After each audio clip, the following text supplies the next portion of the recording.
The Patriots start free agency tampering with a bang, and it's mostly on defense. Mike Vrabel came in here and said, your linebackers suck, and we need to improve this defense more than anything else. So he goes out, and before about 3 o'clock Eastern time yesterday, they've made 5 signings, and 4 of them are on the defensive side of the football. They make an extra defensive tackle signing after that, and then a wide receiver signing after that. So that puts us what? The quick Baylor math here. 7 deals on the day, and 5 of them were on the defensive side of the ball. Of course, the big one, Milton Williams. And I do mean big, okay? Not just because he's a massive defensive lineman, but because it is literally the biggest contract the Patriots have ever given out. Tom Brady's $25 million a year. So long, big boy. Now we got a guy making $26 million a year. Milton Williams from the Philadelphia Eagles. 4 years, 104. Again, 26 a year, $63 million guaranteed. And if you're looking at who the best guys were on the free agency market, everyone's got a different opinion in terms of what their teams are looking for, what the fit is like, and all that. But if you're a team in the Patriots that has money to spend and sucks everywhere but quarterback, you went out and you got a guy that looked like he was going to sign with another team. Looked like the Carolina Panthers were going to have him. Some are saying they overpaid. I don't think they overpaid. I think a lot of the projections had Milton Williams about $24 to $25 million a year. He's making 26 with the Patriots. And he's young. He's going to turn 26 this year. He's 25 right now.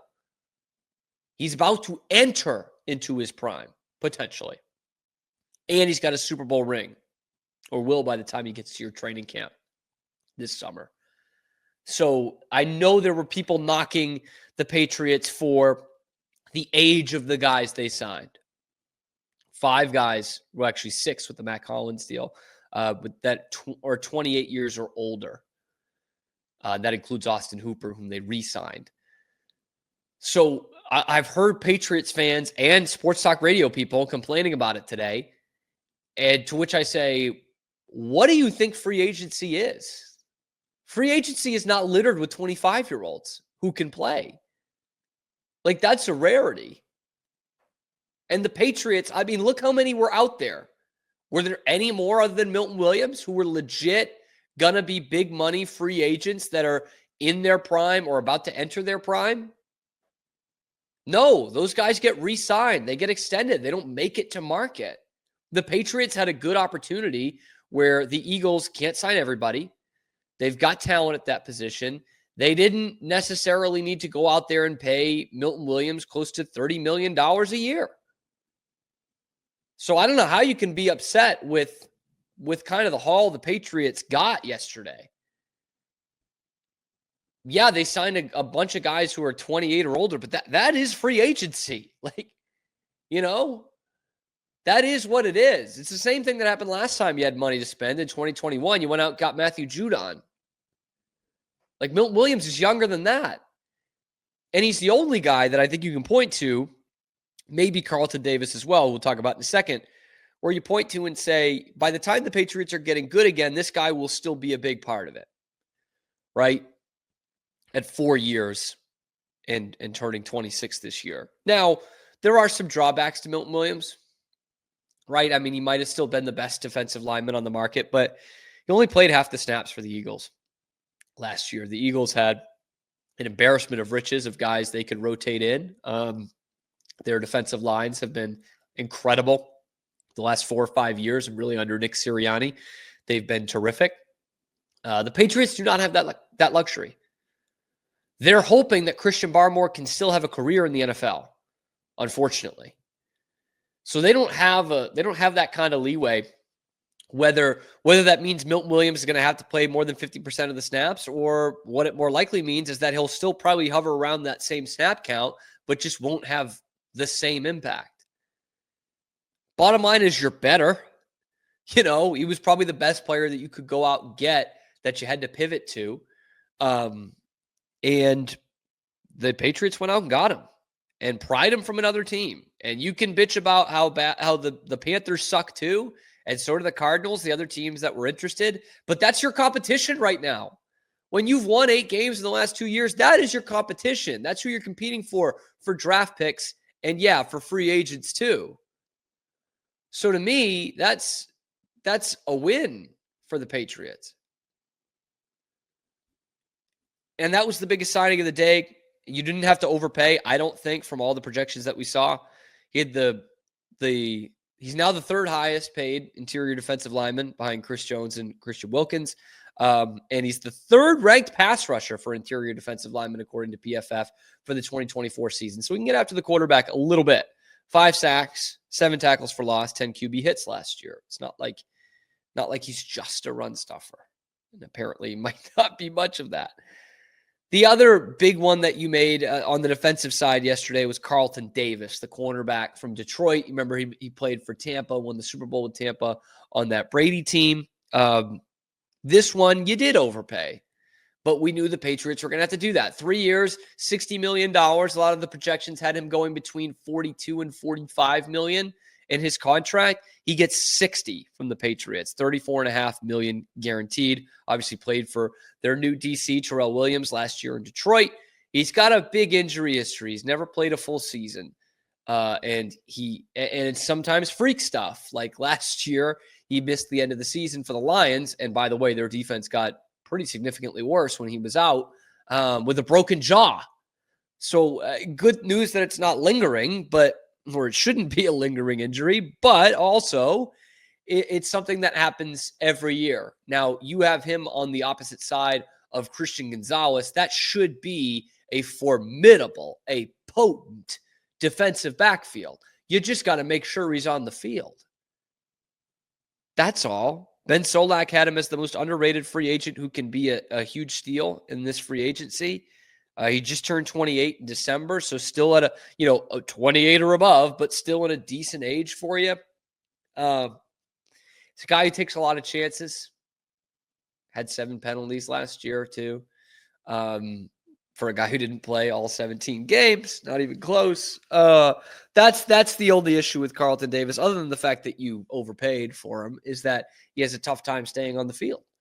And if you do have that defensive backfield of Christian Gonzalez, or in terms of outside corners, Christian Gonzalez on one side and Carlton Davis on the other, and hey, still the opportunity potentially to have Travis Hunter, that's a huge improvement. Huge improvement. In fact, the Patriots are much better today than they were on Monday morning, on Sunday evening. Much better with these deals. And you throw in, Harold Landry, I think is actually a decent deal. His PFF, this is a fascinating one. His PFF rush grade's not that great, but he gets sacks. Like he missed the whole season in 22, and in 21, 23, 24, he combined for 31 and a half sacks for a guy who's not that big. So he could still get to the quarterback. 19 and a half sacks the last 2 years after that injury. So he's producing before and after the injury that kept him out in 2022. Robert Spillane, I got nothing. He's top 5 in the lead in tackles last year for a bad Raiders team. And everyone, like all these stories you see about him, is everyone loves him, except for the fact that he keeps getting cut. He keeps getting let loose. He's played for a couple different teams. He was actually signed as an undrafted free agent by Vrabel in Tennessee. There's a lot of connections here outside of Milton Williams, right? Landry obviously played for him in Tennessee. Spillane played for him in Tennessee. Carlton Davis played for Terrell Williams. Absolutely, there's a lot of connections there. Robert Spillane does not do much of anything for me. Just kind of a depth guy.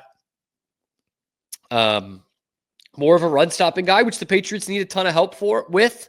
And they got that with Spillane and with Milton Williams to some extent. 3 years and $37 million for Spillane. That is just the classic. You're getting a guy to get a guy, right? That's what you're doing. But the big fish of the day, of course, is Milton Williams. I mean, this is a big time move, and I think what impresses me the most about this, and why I'm most optimistic about it, is that was a pivot move by the Patriots, according to all reports. Right? That their target going into the day was Chris Godwin at wide receiver. Godwin extended with the Tampa Bay Bucks. So, okay, you lose out on that.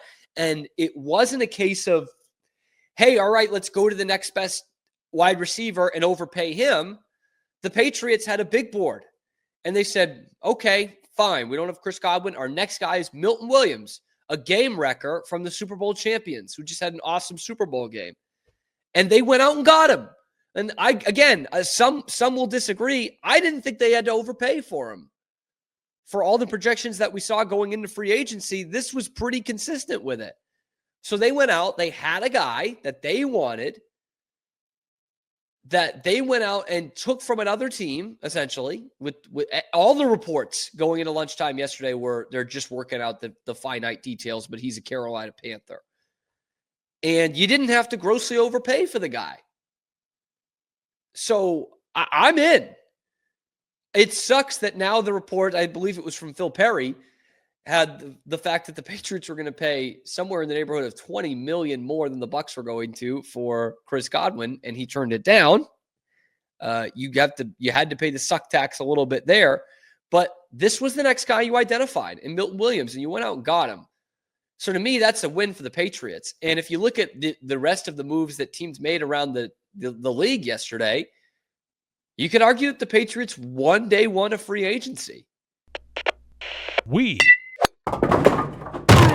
are Rogue Media Sports. Hey, thanks for stopping by. And if you like this video, be sure to give us a like and subscribe. It really helps out the channel a ton. You can follow me on Twitter here for some more outrageous Boston sports takes coming to you every weekday at noon Eastern time. And then after that, wherever you get your podcasts. We are Rogue Media Sports.